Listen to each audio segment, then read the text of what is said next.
بسم اللہ الرحمن الرحیم۔ السلام علیکم، میں سمی ابراہیم ہوں، آپ ہمارا یوٹیوب اور فیس بک چینل دیکھ رہے ہیں۔ دو بڑی امپورٹنٹ چیزیں ہوئی ہیں، اس سے ہمیں یہ اندازہ ہم اسے لگا سکتے ہیں کہ ہمارا جو معاشرہ ہے اس میں انحطاط کتنا ہو گیا، پستی کتنی آ گئی ہے، ویلیوز کو کس طرح ہم نے چھوڑ دیا، اور ہمارے جو لیڈران ہیں، ہمارے جو قائدین ہیں، جن سے ہم یہ توقع کرتے ہیں کہ وہ معاملات کو درست کریں گے، ان کی منافقتوں کا پردہ کیسے چاک ہوتا ہے۔ سب سے پہلے تو سانگڑ میں جو واقعہ ہوا، اونٹ کی جو ٹانگ کاٹنے کا، بڑا افسوسناک واقعہ، اور جس کسی نے بھی کیا کو بڑا سخت دل آدمی اور درندہ صفت وہ انسان، جتنی بھی اس کی مذمت کی جائے کم ہے، اور اس کو جو قانون کے مطابق سزا ملنی چاہیے۔ لیکن میں اس ایشو پر جو سیاستدانوں کی میں نے منافقتیں دیکھی ہیں، پاکستان کے اندر اس وقت حالت یہ ہے کہ جو عام آدمی کے ساتھ سلوک ہو رہا ہے وہ اس اونٹ جیسا سلوک ہی ہو رہا ہے، بلکہ اس سے بدتر ہو رہا ہے۔ اگر مہنگائی کی بات کریں تو غریب آدمی نہ خوشیاں، روٹی نہیں خرید سکتا، خوشی اس نے کیا خریدنی ہے۔ نوجوان کو دیکھیں تو بے روزگاری اتنی ہے کہ وہ اس کے جو خواب ہیں وہ بالکل بہہ گئے ہیں، کچھ اس کے پاس نہیں ہے۔ اس سسٹم نے، اس سوسائٹی نے، اس حکومت نے اسے کچھ نہیں دیا۔ میں پیپلز پارٹی کے سینیٹرز کی سن رہا ہوں، تقاریر سن رہا ہوں، ان کے قائدین کی پرچے درج کر لیے ہیں، سزا دی جائے گی، اونٹ کے ساتھ یہ ہو گیا، بے زبان کے ساتھ یہ ہو گیا۔ اوے اللہ کے بندو، تم زبانوں والوں کے ساتھ کیا کر رہے ہو؟ کبھی اس پہ سوچو۔ آج کی جو حکومت ہے شہباز شریف کی، وہ پیپلز پارٹی کی مدد سے قائم ہے، اور یہ وہ حکومت ہے جس نے ہر جگہ گرفتاریاں کی ہیں پی ٹی آئی کے لوگوں کی، منافقت کی ساری گفتگو، جس میں آپ اندازہ لگائیں کہ عدالتوں سے کیا کام کروا رہے ہیں۔ ایک شخص 50 جگہ اس کی حاضری ڈال کر 50 ایف آئی آر، صنم جاوید ہے، عالیہ حمزہ ہے، ڈاکٹر یاسمین راشد ہے، مردوں کے نام لیں، میاں محمود الرشید کا نام لیں، عمر سرفراز چیمہ کا نام لیں، اعجاز چودھری کا نام لیں، اور کتنے ورکرز ہیں، ہم سینکڑوں ورکرز ہیں جن کو گرفتار کیا گیا ہے ان ہیومن، یعنی بس میں بٹھا کے پریزنز وین میں لا کے دھوپ میں کھڑا کر دیا جاتا ہے، وہ جہنم بن جاتی ہے، اور وہ لوگ اندر بے ہوش ہوتے ہیں گرمی سے، کوئی اس پہ آواز نہیں اٹھتی۔ اور شرم کرو تم، پوائنٹ سکور کرنے کے لیے تم اونٹ کی ٹانگ جو ہے، اونٹ کے لیے مصنوعی ٹانگ لگائی جائے گی۔ آج میں سن رہا تھا شازیہ مری صاحبہ کو، مصنوعی ٹانگ اونٹ کے لیے۔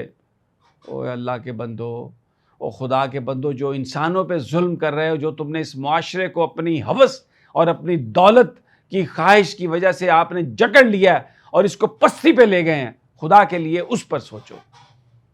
یہ جو تمہاری منافقتیں ہیں، ہیومن رائٹس اور ویسٹرن میڈیا کی ڈارلنگ بن جانا، اور یہ اونٹ کے لیے اب اس کو ہم ایک بنائیں گے، ٹیسٹ کیس بنائیں گے، اور پوری دنیا کے اینیمل لور آ جائیں گے، اور کوئی جو ہیومن لور ہے وہ کہاں ہیں؟ کتنی آپ نے انسانوں کی توہین کر دی ہے، کتنے لوگوں کو مار دیا ہے، کتنے لوگوں جو ان کے بچے مر گئے، ان سے باپ کو ملنے کے لیے آپ نے نہیں ملنے دیا، جھوٹے مقدمے، ایک سے اوپر ایک ایف آئی آر، وہ علیم عادل شیخ کے کمرے میں ناگ پھینکے آپ نے۔ کچھ شرم کریں، کچھ حیا کریں، آپ کیا بات کر رہے ہیں؟ یہ ٹوپی ڈرامے، سارا دن ٹی وی پر اونٹ کی ٹانگ، سوشل میڈیا پر اونٹ کی ٹانگ، اور میں کہتا ہوں پاکستانیوں کی جان، غریب پاکستانیوں کی عزت، بیچارے مظلوم لوگ، جو ورکر، پولیٹیکل ورکر، جو یوٹیوبرز، جو صحافی، یہ کیا سندھ میں ہر روز دوسرے دن کسی صحافی کو گولی لگی ہوتی ہے، مارا جاتا ہے۔ کوئی ابھی علی رضا ایک صحافی ہے، اس کی ویڈیو چل رہی ہے جس کے اوپر قاتلانہ حملہ ہوا۔ پیپلز پارٹی والوں، خدا کا خوف کرو۔ تم جس چیز کا نام لیتے ہو، بھٹو کی اب پارٹی نہیں ہے، یہ زرداروں کی پارٹی ہے۔ بھٹو کی کیا پارٹی ہے؟ یہ تو ان لوگوں کی پارٹی ہے جو پاکستان کے وسائل پر جو قبضہ کرنا چاہتے ہیں، قبضہ کر چکے ہیں۔ تو یہ ٹوپی ڈرامہ ایک ٹی وی پہ چل رہا ہے، بڑا دل دکھا اس پر۔ میں اونٹ کے ساتھ تو جو ہوا وہ ایک ہمارے معاشرے کی ایک اور جو سیاہ فیس ہے وہ ہمیں نظر آیا، لیکن اب اس کو پولیٹیکل پرپس کے لیے استعمال کرنا، اب ایک ایسا لگ رہا ہے کہ مسئلہ صرف اونٹ ہی ہے۔ اوہ پاکستانی مسئلہ ہے، غریب پاکستانی 25 کروڑ، یار وہ پولیٹیکل ورکر جو اس سسٹم میں تبدیلی کی بات کر رہے ہیں، سب سے بڑی جماعت کے لیڈر کو اندر کر دیا آپ نے، اور ان کے جو اس کی رہائی کا نام لیتا ہے اس کو مارتے ہو، پرچے درج کرتے ہو، تمہیں شرم نہیں آتی؟ وہ احسن اقبال کہہ رہا تھا کہ 5 سال تک لوگ کہتے ہیں اندر رہے عمران خان تو تب حالات ٹھیک ہوں گے۔ چلو دیکھ لینے ہیں 5 سال کون اندر رہندا ہے۔ تم لوگوں نے کون سا کوئی پالیٹکس میں آب حیات پی رکھا ہے کہ تم ہمیشہ زندہ رہو گے؟ اور وہ جو عظمیٰ بخاری جس کے باپ نے ریمنڈ ڈیوس کا مقدمہ لڑا، وہ اب یہ کہہ رہی ہے کہ کور کمانڈر ہاؤس پر حملہ کیا، اور کس نے کیا؟ حملہ کس نے کیا کور کمانڈر ہاؤس پر؟ کسی نے حملہ نہیں کیا کور کمانڈر ہاؤس پر۔ کوئی لاؤ CCTV فوٹیج، پتہ چل جائے گا آپ ہی کے لوگ ہیں جنہوں نے آگ لگائی ساری، اسی لیے آپ فوٹیج نہیں لے کے آ رہے۔ سب کچھ آپ نے کیا ہے، مکار لوگ ہیں آپ، جھوٹے لوگ ہیں آپ۔ یہی ٹوپی ڈرامہ چل رہا ہے۔ دوسرا ایک اور معاملہ جو میں بڑا دل کو دکھا دینے والا معاملہ، سائیوال، وہاں پر teaching hospital, medical teaching hospital, اس میں ٹھیک ہے آگ لگی، بچوں کی جان گئی، اتنا افسوس ہے اس کا۔ جو لوگ اس میں جو ذمہ داران ہیں ان کو سزا ملنی چاہیے، لیکن یہ کیا مریم نواز نے کیا؟ اس کے باپ نے بھی یہی کیا تھا، فیصل آباد گیا اور وہاں پر FDA کے لوگوں کو ہتھکڑیاں لگوا دی۔ وزیر اعظم یا وزیر اعلیٰ کے پاس کون سا اختیار ہے کہ وہ کسی کو ہتھکڑی لگائے؟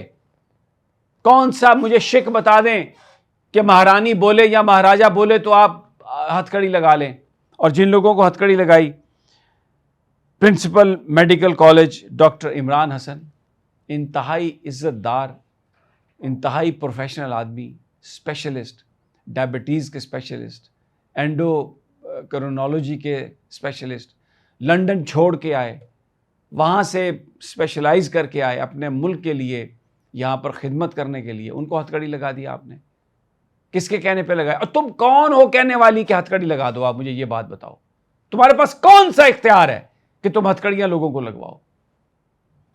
میں حیران ہوں ان افسروں پہ، خوش آمدی افسروں پہ جو یہ کام کرتے ہیں۔ پھر اس کے بعد آ جائیے، یہ میرے پاس نام ہے، میں یہ آپ کو بتاتا ہوں۔ پھر جناب MS جناب اختر محبوب صاحب، پھر ڈاکٹر عمر اور ڈاکٹر عثمان، اور میں سلام پیش کرتا ہوں YDA کو، میں سلام پیش کرتا ہوں آپ کو YDA والوں کہ آپ نے اس معاملے پر آواز اٹھائی اور ان حکمرانوں کو بتایا کہ تمہارا اصلی چہرہ کیا ہے۔ جو MS ہے، اگر آپ اس لیے پرنسپل کو سزا دے رہی ہو کہ اوورآل ہیڈ وہ ہے، تو پھر تمہیں بھی سزا ملنی چاہیے۔ تم تو چیف منسٹر ہو پورے صوبے کی، تو تم بھی تو ہیڈ ہو نا، تمہیں لگنی چاہیے ہتھکڑی۔ ان کو کیوں تم نے لگائی ہتھکڑی؟ پھر تو تمہارے چاچو جو وزیر اعظم ہے اس کو لگنی چاہیے۔ یہ کیا بات ہوئی کہ آپ نے جن کی غفلت سے اس کو انویسٹیگیٹ کروائیں اور سزا دیں؟ کوئی بندہ یہ نہیں کہتا کہ آپ سزا نہ دیں، لیکن آپ ان ڈاکٹروں کو جو باہر سے آئے ہیں خدمت کرنے کے لیے انسانیت کی، آپ اپنی زندگی پرتعیش زندگی چھوڑ کے آئے، آپ نے ان کو ہتھکڑی لگا دی۔ کون عزت دلائے؟ تمہاری تو عزت ہے کوئی نہیں۔ لوگوں سے پوچھو کیا عزت ہے، ووٹوں میں کیا کیا؟ تم چوری کر کے فارم 47 کے امیدوار، آپ پیداوار ہیں۔ کوئی عزت نہیں ہے پالیٹکس میں آپ لوگوں کی۔ آپ لوگ مشہور ہو گئے ہیں چور، کھاتا ہے یہ ورڈ آپ کو، فراڈیے ہیں آپ سارے۔ اور فارم 45 جس دن صحیح ٹیلی ہو گئے، تم میں سے کوئی بھی نہیں رہے گا اپنی وزارت پہ اور اپنے تو۔ لیکن جب آپ کو خود اپنی عزت کا احساس نہیں ہے نہیں کوئی، تو دوسروں کی عزت کا آپ کیا احساس کرو گے؟ لیکن میں سلام پیش کرتا ہوں YDA کو، جنہوں نے اس معاملے پر ریزسٹ کیا اور مجبور کیا اس کھوکھلی اور 2 نمبر حکومت کو کہ وہ اس ساری چیز کو